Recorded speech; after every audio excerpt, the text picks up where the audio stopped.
The thoroughbred is a magnificent animal, bred for speed, bred to compete, the sport of kings. Wow, West Coast has it by 6. It's the all-new Let's Go Racing from Parks Casino and Racetrack. It's action-packed and fun for the entire family. 3 of them are right together with 1 furlong to go. Let's Go Racing is brought to you by the Pennsylvania Thoroughbred Horsemen's Association. It's fun to see them run. A very pleasant good morning, racing fans, and welcome here to Parks Racing for Let's Go Racing. On the program today, we were going to bring you the big day at Santa Anita, but the big day never happened. Well, Dick and I will talk about that here at the top of the show on the racetrack. We do have 2 Derby preps to bring you. We'll go up to New York for the Grade 3 Gotham Stakes and the highly regarded Instagram as he made his 3-year-old debut. We'll also head to Tampa for the Tampa Bay Derby. Our local race of the week, a good starter race at 6.5 for fillies and mares, and we'll also have other graded action from New York and Florida as well. Hi everybody, Keith Jones. We're up on the 3rd floor today here at Parks Racing, and my friend Dick Girardi. And Dick, as I mentioned at the top of the show, it was going to be a huge day at Santa Anita, but they have canceled racing, and they've canceled racing for an indefinite period of time. Yeah, it sounds like, Keith, maybe by the time we're on, this is next Saturday, that maybe it'll be back. But yeah, right after we taped last Tuesday, and Bruce managed to straighten everything out that we had talked about, they were having all these problems with these injuries and sadly fatalities in training and during racing, on the turf, on the dirt, and they just couldn't figure out what was going on. They said, whoa, we got to just stop here. So yeah, all the big 3-year-old races were canceled. Some of the other races like the Big Cap were postponed. They'll be run later, but it's messed up everybody's schedule. And more importantly than that, they got to make sure they got this right before they get horses back training and running, obviously. And this goes all the way back to the beginning of their meet at the end of December. It's been a problem for a while, and finally they just had to shut it down. Now, Dick, let's talk about the 3-year-old season, because obviously Bob Baffert is right at the top of the list, and this has to have affected what his preparations have been, and now he has to go to Plan B. He's going to be going to the Rebel Stakes, and that could be a crowded affair. Talk about that. Right. It was Game Winner and Improbable. We're both going to stay home and run in the San Felipe, the 2 Baffert stars. Now they're both going to go out of town and run in Arkansas in the Rebel, where they're going to have so many horses because of these California races not going that they may end up splitting it to 2 divisions. Look, Bob has done well there before. If you remember, American Pharaoh made his 3-year-old debut in the Rebel. It didn't seem to hurt him in the end, but anytime a plan is messed up, and as you mentioned, even the training was a little messed up, they've had to send the horses over to Los Alamitos to train. That's not what you want in the build-up to the Kentucky Derby. Not when you're running against the best of your division. You want things to go well. And now here, the Rebel Stakes is a whole week later than the San Felipe. And that's why you train in Southern California, but they've had all this rain, which obviously has affected the maintenance of the racetrack. I can't say why this has been the problem, but you got to think it's at least been a factor that they haven't had the normal 75 degrees and perfect every day. A split Rebel Stakes. It could happen. Well, Dick, let's get to some racing action now. As I mentioned, we have some 3-year-old racing to bring you, and we'll start the program here with the Gotham Stakes from New York. It's that 1-turn mile, a $400,000 purse. And Dick, we've been waiting for Instagram to make his 3-year-old debut. He is coming from the West Coast for Jerry Hollendorfer, gets bet down to even money, a son of Into Mischief. On the good side of the ledger, 2 starts as a 2-year-old. He won both by better than 10 lengths. The bad side of the ledger, he hasn't been out since August 11th, and he's never been farther than 6 furlongs. And he was taken out of training by his owner, who said, we don't want to run him too much, and we'll get him ready for the Derby some other way. And Hollendorfer wasn't in favor of it, so some strange goings on. They left California so they didn't have to run against the Bafferts. Turned out they weren't running anyway. And the workouts, I've talked to people out there, they were not thrilled with what they were seeing from Instagram. So, I don't know, he's the favorite, but we'll see. Where's the foundation to win at 1.25 miles in less than 2 months? Jerry's great. He's in the Hall of Fame, but man, they're making his job hard. Second choice, number 5, Heichel, is 4-1. He's a Godolphin horse, Dick. He is a son of Dasher. And as you look at his PPs, he likes them close, that's for sure. But to this point, he is nothing more than a late-running sprinter. Right, and not typically the kind of horse you're thinking is going to go longer, lose by a neck, win by a neck, win by a neck. To your point, all 3 races have been close, and he'll be running at the finish. The Gotham Stakes. Let's go up to New York and get the call. And they're off. And Instagram broke well and is going right out for the lead. Teekman flew on the outside. Nick's Go now moves up, along with Much Better. Knicks Go will be the early leader, and Much Better is right there on the outside. The front two have now opened up almost 4 lengths on Not That Brady, who's on the outside of Instagram. Then it's Teekvin Flu next in 5th, followed by Mind Control in 6th. It's another 6 lengths to the 2 trailers, High Call and At the Rail, Family Biz. The opening quarter was 22 and 1/5 seconds, and Much Better has now taken over the lead from Knicks Go. Much Better going away here now to lead by 3. Knicks Go in second. Instagram is asked to pick it up. On the outside is the New York bred, Not That Brady. The opening half was 44 and 2/5 seconds. They race around the far turn, and it's Much Better with a 4-length lead. Knicks Go is in second. Instagram is third. On the outside, it's Not That Brady. Mind Control is now coming on down at the rail. Then it's Teekvin Flu, followed by High Call and Family Biz, and they're all chasing Much Better, who has the lead at the top of the stretch, 3/4 in 109 and 1. Here's Instagram on the outside. Here's Mind Control down at the rail. 3 of them across the track with 1/8 of a mile to the finish. Mind Control down at the rail. Instagram on the outside. Much Better is in between those 2. The 3 of them continue to battle it out. And here's High Call making a late run on the extreme outside. They come for the finish. It is High Call to win the Gotham. Well, a suicidal pace up front. They were flying along, and of course that's man. going to set it up for the late runner. We talked about the late running sprinter. Well, it could be a late runner at a mile too. Dick Heichel comes on to win it at 4-1 for trainer Kieran McLaughlin and pays $10.80 to win. Number 3, Mind Control, who came up the inside. He had a big chance, didn't quite get it done. He finishes second, and Dick Instagram could do no better than third. Your thoughts on the Gotham? Yeah, this is going to be a common theme today, meltdown paces. This isn't the last one you're going to see. 22:36, 44:42, 109:23. I mean, they're just not going to last. Look, I thought Heichel was good. He got a 95, but not unlike the winner of the Fountain of Youth a week before, Code of Honor. He got a perfect setup. So, Keith, I am just baffled. Where is Mr. Baffert to just make sense of all of this? And maybe he'll make it for us later today. Will one of these highly regarded 3-year-olds run a decent race for us one of these days? And then the race was okay, but again, how good was it when it was perfectly set up? It's just like this has been a weird, bizarre start to our 3-year-old season. Very much. Dick, let's get to our first break. We come back here on Let's Go Racing. We have action from Tampa Bay. We also have our local race of the week, so stay with us. We'll be right back with more after this. And win! Swings to the center of the racetrack. Want to get out of the cold this winter? Well, Parks Racing is just the place to keep you warm and toasty. Parks Racing gives you plenty of horse racing action all winter long. Live racing 3 days a week, Saturday, Monday, and Tuesday. Yes, Sunday is a day of rest from the live action. Catherine, Sophia, very impressive. We have simulcast racing every day from tracks all around the country. So put on your snow boots, grab your coat, and head on over to Parks Racing. It's warm and toasty.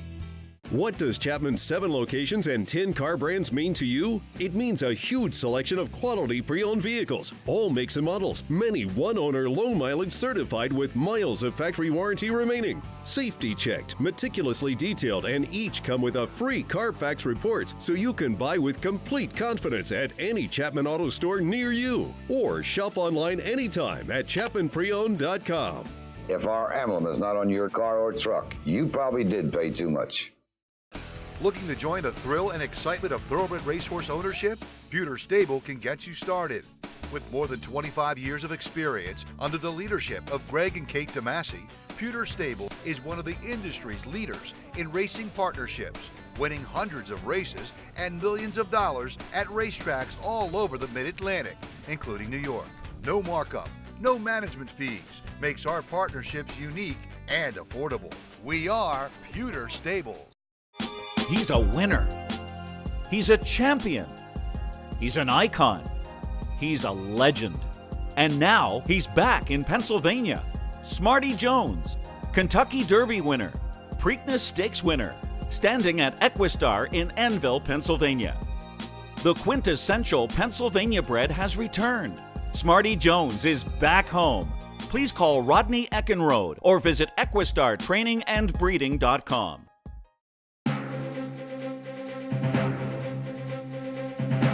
Welcome back, everyone, to Parks Racing for Let's Go Racing. Our second segment brought to you by Chapman Auto Group. Unless our emblem is on the back of your car or truck, you probably paid too much. Again, he's Dick Jordy, and Dick over there, the Hall of Fame room.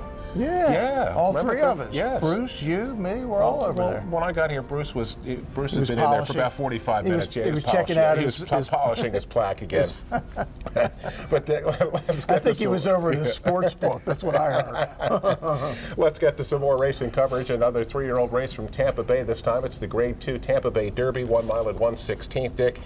The favorite, another highly regarded horse, number 7, Win. 7-5 is the price here for trainer Mike Trombetta. Now, Dick, again, one of these horses that hasn't gone very far yet. Right. He looked great winning the Pasco Stakes, but how far can he go? Yeah, he's got a little Sunday Silence on the top and a little Smarty Jones on the bottom out of a Miss Smarty Pants, the mare. And look, Mike is a real good trainer in Maryland, has been for years and years, and won the Pasco like a really good thing. But again, how far are they going? What kind of a pace setup are we going to get? It's just like so many questions and so few answers. At 7-5, the price. Second choice, number 4, Dreammaker, who is 7-2 for Mark Cassie. He is a son of Tappet. Now, Dick, Dreammaker came out with a big race in a other than. Yep. Buyer number was way over anything else. Yeah. Was that an aberration, or is that the real thing? Yeah, I mean, look, if it's going to be that, then and a horse can go forward, you got to think he's a factor. And certainly, I mean, his form last year, you got just pounded in the Breeders' Futurity. So where did that one come from? Like we said, lots of questions, very few answers. Well, let's get some answers. Right. Let's go to Tampa. Here's the call. And they're off and running in the 39th running of the Lamb Home South Derby. There goes Zenden flying off to the early lead. Well Defined is taken in hand second. Up on the outside, that's Outshine now racing along third, and far back in the early going is the late running Dreammaker. Around the clubhouse turn, it's a lively place. Zenden gets over from the 11 post, and Camacho has him on the lead. Well Defined, and now Morales sends him clear on the outside with clear racing room at second. Then it's 4 lengths farther back, Outshine, and then it's another gap of 5 lengths farther back. Admire is there toward the rail, now racing along fourth. 2 lengths farther back, that's Tacitus, now fifth. Up on the outside is Win. He's delegated now to 6th. 2.5 lengths farther back, Dreammaker is now on the move from between horses, 7th. Sir Winston is there toward the rail. Up on the outside is The Right Path, and the last horse away is Lord Dragon. They leave the half-mile marker, and Zenden is trying to pull the upset. On the outside, Well Defined, and now Morales shakes him up for run second. Then it's 4 lengths farther back. Outshine is now third. Then it's a gap of 5 lengths farther back. Admire is fourth. As they approach the quarter-mile pole, Zenden is still there, the Sam Davis winner. Well Defined latches onto him second. Meanwhile, Outshine and Joel Rosario, they'll take dead aim on the top pair, and Win swings to the center of the racetrack. They're into the stretch. It's still Zenden trying to hang on. Win is way out on the outside. Up on the outside running is Outshine, now gaining ground, and toward the rail is Lord Dragon. Down to the wire, it's Tacitus going to the front. Tacitus strikes to the lead. Tacitus to win the Tampa Bay Derby. Well, it seems to be off the pace day here on Let's Go Racing. Dick, Another meltdown. How about Tacitus? Closing up here at 8-1 to get up to win it by a length and a quarter, $19.80 to win. Number 6, Outshine, a Todd Pletcher horse, was second. Win rallies for third. Dick, again, that pace meltdown, and here comes a great ride from some guy named Jose Ortiz. Yeah, Jose's one of the best, and he comes rolling up the rail to win this thing. Yeah, 22.79, 45.85, 109.57, and they're battling, so you know somebody's coming from the back to win. You talk about well-bred. Yeah, Tappet in the first fall out of Cotillion winner Close Hatches. You remember one here for Bill Mott several years ago, Judd Mott. I mean, boy, talk about breeding. He's got it all. 93 buyer. And all of a sudden, Bill Mott, who's won every race there is, except like the Derby, because he doesn't really try for it that often, has 2 live horses, including Tacitus.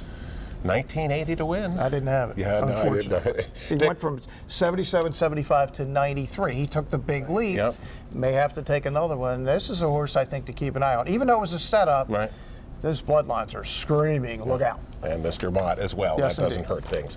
Dick, let's get to our local race of the week. Comes from Saturday afternoon. A starter race for fillies and mares at 6.5 furlongs. $32,000 is the claiming price, and or $32,000 is the purse. Yep. They could run for a claiming price of $12,500 or less. And talk about claims, Dick. The two top choices here. Number 5, Flash and Dynamite, goes off at 8-5 to trader Mike Moore. And back in October, this was $7,500. That was very well spent. Yeah, and right through allowance conditions, 1, 2, 3, 4, 1, 3, lost the other by a neck, loves this racetrack, 6 starts, 5 wins a second.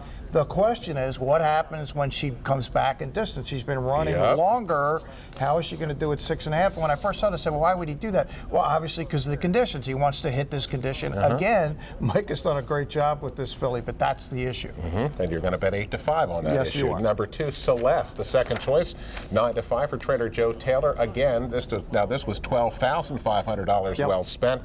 But Dick, in the start since Joe Taylor took it, she only has 1 win. She's got a whole bunch of good seconds, but only 1 win. Right, only 1 win, but it's been solid race after race after race. And Joe had a great 2018, and he's off to a really good start here in 2019. Let's take a look at our local race of the week. Here's the call. Celeste rolls past the 5/16 with a 3, almost a 3.5 length lead now. Luma's Hotshot has been unable to close that gap. On the outside, it's Flash and Dynamite, Cold Hearted Pearl wide turning for home. Tuffles and Roses try to get involved late with a bid down at the inside. They have to come and get Celeste. At the 8th pole, Celeste by 4. Flash and Dynamite set down. Luma's Hotshot is in between. Cold Hearted Pearl on the outside. Tuffles and Roses 5th. Celeste still there. 70 yards to go. It's a 3-length lead. Luma's Hotshot gamely coming on again. Celeste with Luma's Hotshot. It's Celeste. Well, Dick, Celeste gets her second win for trainer Joe Taylor. Does it on the front end, 6.5 furlongs. Dick, I don't think she wanted much more than 6.5 furlongs. She was getting a little tired. She was getting a little tired. Holds on to win a length and a quarter, $5.80 to win. Number 4, Luma's Hotshot was as game as could be, finishing second. And number 5, Flash and Dynamite ends up finishing third. Dick, Joe Taylor, guess who might be our trainer of the week this week? Yeah, no, I mean, as I said, Joe's off to a good start. He's at 25%. He's a volume guy. It's not like he's 1 for 4. I mean, he's already got 16, 17 wins early in the season, and that's when we're into March, that's a pretty good number. Well, Dick, let's go back down to Tampa Bay for our next race here. And this is, as you looked at their card, that was around the Tampa Bay Derby, a really good-looking turf race for 3-year-old fillies. Indeed. The Florida Oaks, 1 mile and 1/16 the distance here, attracted some really good runners. And you can see there was no clear-cut favorite. 3-1 is the shortest price, and that's on number 5, Concrete Rose. She comes out for trainer Rusty Arnold. Dick, in just the second start of her career, by daylight, she won a Grade 2 race at Keeneland. She did, and she was really impressive in that race, and so impressive that they brought her back in the Breeders' Cup Juvenile Fillies Turf. The problem was a filly named Newspaper of Record happened to be in there as well. The second choice here, number 10, Stellar Agent, who took a lot of late money, ended up going off at 3-1. Now, Dick, she was 71-1 in the Breeders' Cup Filly Juvenile Turf, but she finished third that day on that yielding course. Yeah, and third by 7 to Newspaper of Record is going to turn out to be a pretty good finish. I think she is going to have an unbelievable 2019 for Chad Brown. I don't know who's beating her on the grass. Turf for Tampa's firm. Let's get the call of the Florida Oaks. They settle for their journey up the backstretch, and Mega Fortune has the lead 3 parts of a length. The Fairgrounds Invader, Winter Sunset, and Channing Hill stalking second. Lefebvre inching up a closer third. She'll need racing room down along the inner rail. From between horses, Blowout also right there in the mix. A length farther back is Elsa.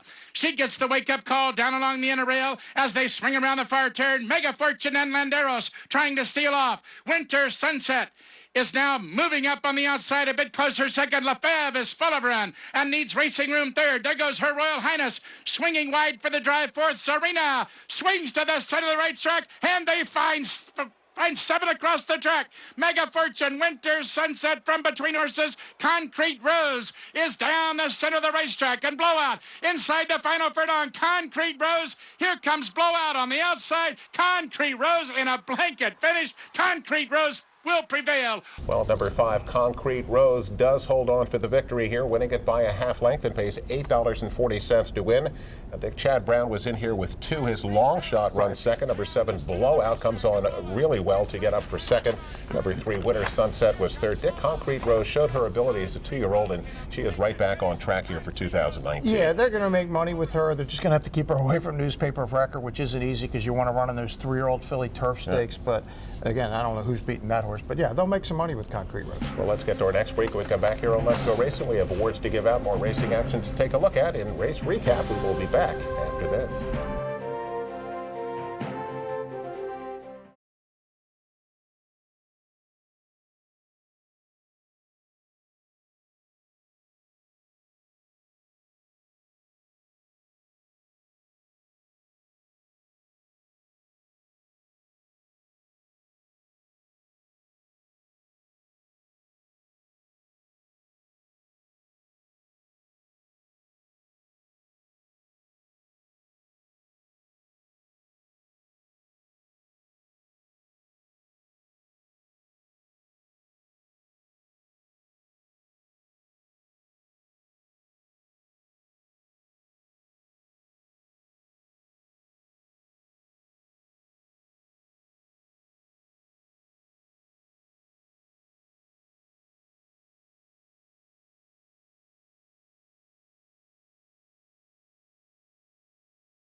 Welcome back, everyone, to Parks Racing for Let's Go Racing, and it's time for our Turning for Home Horse of the Week, of course, brought to you by the good folks at the Turning for Home program. Log on to their website at turningforhome.org, and here's more from our friend, Danielle Montgomery. This week's Turning for Home Horse of the Week is a 10-year-old solid bay gelding named Naughty Delight. The announcers have a lot of fun with this horse, and so do the trainers at our Aiken, South Carolina farm, where he has been training and eventing since retiring from racing in April. It's easy to look past a plain bay until your eyes meet with Naughty Delight's. His huge, sweet eye will lure you in, and his little body is packed so full of personality and athleticism, he doesn't need any color or chrome. Whether he's in hand or under saddle, his ears are always pricked forward with an eager, what are we doing next sort of demeanor. Running cross country? Just point and shoot. He'll jump and gallop his little heart out. Standing for the farrier, alone and on cross ties, he'll quietly pick up his feet for you. He loves to have a job so much, you just call for him in the field and he'll make sure to make his way over to you, leaving his friends to go for a ride. This is Danielle Montgomery for the PTHA's Turning for Home. And of course, our thanks to Danielle, and hope they continue to have success with that program. And of course, Turning for Home also brings us our Jockey and Trainer of the Week. And how about this, Dick? Yes, sir. Our Jockeys of the Week. Jockey. These two guys came in for one ride each during the week. They haven't been here at all. John Basono, Kendrick Carmouche. Where did they end up? Win. In the winner's circle. Yeah, I saw Kendrick's win. I was watching that on the new app that we'll have to talk about at some point. John Basono does it too. So Very those nice. two guys are our Jockeys of the Week. And Joe Taylor's our Trainer of the Week. How about back-to-back doubles for Joe? Continues at a high percentage. He's our Trainer of the Week. Well, let's get to race recap back down to Tampa Bay. It's the Grade 2 Hillsboro. The fillies and mares on the grass at 9 furlongs. Stick number 2, Hawksmoor, was making her career finale. They were hoping they could get her to the winner's circle, but some guy named Chad Brown got in the way with Rimska. He always does. Here comes Rimska. Hawksmoor had been there the whole way, and Rimska's going to run her down. And what a great career Hawksmoor had for Roy and Gretchen Jackson's Lael stable. Over $1 million. But Rimska, Chad Brown, he just won't let anybody else win. She loses at 20 cents on the dollar last time. You get $5.20 to win this time. Let's go to Aqueduct for the Grade 3 Tom Fool. Can you say Pace Meltdown, Dick? 6 furlongs for $200,000. Number 3, Skylar's Scramjet is the 2-1 favorite. But here comes number 2, Do Share, and I mean, here he comes. Yeah, there's a 3-horse speed duel at 21.92, 44.83. Does this sound familiar? And as Keith said, here comes Do Share. He's going to roll win this thing by 6.5. At the wire, 108.77, 105 buyer. But again, what do you make of it? Because it couldn't have been a better setup. $12.80 to win to boot. Let's go to Oaklawn. It's the Grade 3 Honeybee. It's the 3-year-old fillies at 1 mile and 1/16. The favorite, number 2, Motion Emotion, and she's going too fast. We're going to have another pace meltdown. Here comes the 5, Chocolate Kisses. Everybody likes Chocolate Kisses. Yeah, it comes from way, way, way back early. Mark Cassie had a pretty good Saturday too. going to end up winning this thing by about a length at the end. And 7-1, he gets $17 to win. And finally, also at Oaklawn is the Hot Springs Stakes. And Dick, who's in here but number 1, Whitmore. And boy, is Whitmore a good late-running sprinter. Yeah, and he particularly loves Oaklawn Park. He's won this race before. He was second in the Breeders' Cup Sprint, and he just gives you this same effort time after time after time, and he's a moneymaker. Yep, $3.20 to win on Whitmore. Well, Dick, time for Eye on Racing, Yes, but sir. we sort of already talked a little bit about it. It's the Rebel Right. Stakes, and unfortunately we're taping early enough in the week that we don't know if it's going to be Correct. split divisions, but that would be so unusual. Yeah, very. I mean, it's happened in the history of horse racing, but these days it just doesn't happen, especially with all these preps. You don't have to split them, Yeah. but in unusual circumstances, San Felipe canceled, and I'm sure Baffert is hoping that his 2 horses will be in different divisions if it comes out that way. Improbable and the 2-year-old Champ Game Winner making their debuts. And look, if anybody can adjust, it's the best guy in the history of Triple Crown racing. It's Bob Baffert, and he's going to have to call an audible here. We'll see how it works out. Now, Dick, if it is a split Rebel Stakes, they could end up in the same race. No, absolutely. Yes. Oh, yeah, I'm sure he's hoping if it's split, they'll be in different divisions. You know, you could come up with some kind of way to make that happen, like do a condition where horses trained by the same guy go to automatically to the other. I don't know what they're going to do, but I'm sure they'd like to see it happen that way. Well, if it happens. we're going to keep a close eye on Yes, we will. Oaklawn this week. Well, let's get to our final break news and notes. Dick and I will wrap it up after this. The Pennsylvania Thoroughbred Horsemen's Association is the advocate for Parks Racing's horsemen and has worked hard to secure better lives for the hundreds of trainers and their families that work in the thoroughbred racing industry. Our horsemen benefit from medical coverage, trainer pension plans, and increased purses. Thanks to these horsemen, racing at Parks is the very best, providing entertainment for you and the entire family. The Pennsylvania Horsemen are proud to be part of the community and introduce a new generation of fans to the sport of kings. Racehorses are pampered. Treated with care and loved. Nothing is more important than their health and their safety. We do right by them. And they do right by us. The hard-working folks Who proudly earn our living. In Pennsylvania's horse racing and breeding industries. Horse racing is a lot of fun. But it's so much more. It provides tens of thousands of jobs. Jobs and billions in economic impact each year. All across the Commonwealth. Horse racing in Pennsylvania. It's a winner.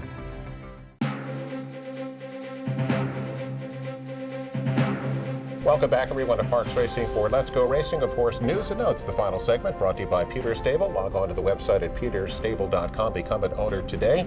Our man Bruce Casella, Dick Girardi, Keith Jones, and Dick, hopefully later today, some of the things in the 3-year-old division are going to start becoming a little bit more into focus when Baffert gets out there. But right now, it's really out of focus. Yeah, I wouldn't want to make any kind of prediction at this point, trying to make a future book bet or anything else. I just don't really have a clue, which makes it even more frustrating that the Parks horse, Maximus Mischief, wasn't able to get through.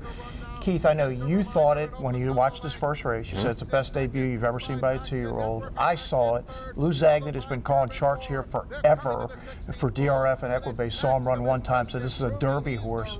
I'm convinced he was that good. It's a shame we're just not going to be able to find out. And Dick, you know, some of these other highly regarded horses aren't living up to their headlines. not. We don't know what Baffert's going to do yet, Yes. but it just seems like if Maximus had been able to keep it And together. he had the right style, yeah, the speed style to get you up near the pace in the Derby, Yep. and he was big, and he had everything. But look, however bad we feel, imagine what Chuck and Yep. Glenn and Ginny and Butch are thinking right now. You just feel so bad for him because you just don't get those kind of chances very often. We go down the Derby trail every single year, and we see the horses drop out every single year. Just hope it this wasn't time, one of this the Parks time it hit horses, close. and Yeah. did happen this time. Well, Dick, that's going to wrap it up for this week's edition of Let's Go Racing. Come out, enjoy the live action and the simulcast here at Parks, and we'll see you next week on Let's Go Racing.